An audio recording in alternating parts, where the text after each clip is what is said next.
Seoladh an leabhar Is Fiú an Tairbhe an Troiblóid I leabhar linn phobal cídóir inné. Leabhar ina bhfuil 8 scéal nua scríofa ag Pacáiste Nuachta. D'oibrigh 8 monscoil an tógra agus na scéalta fad spreagtha ag an sean scéal áitiúil Katelyn a fáil siach 100 bliain ó hin.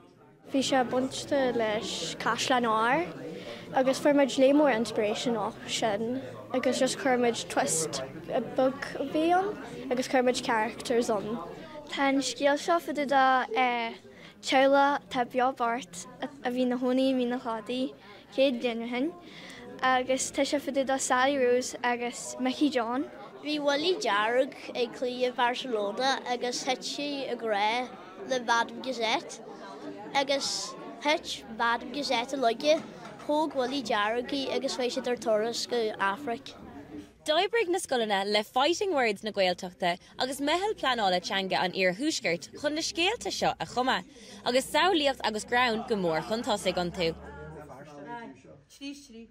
Bhí cúpla dalta ón Ucrán páirteach sa togra chuma agus mar sin astriíocht 3 scéal as an leabhar go Ucránis.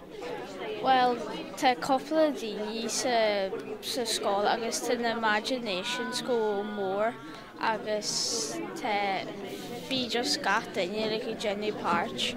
Katelyn Nuacht Cúla4, Gídóir.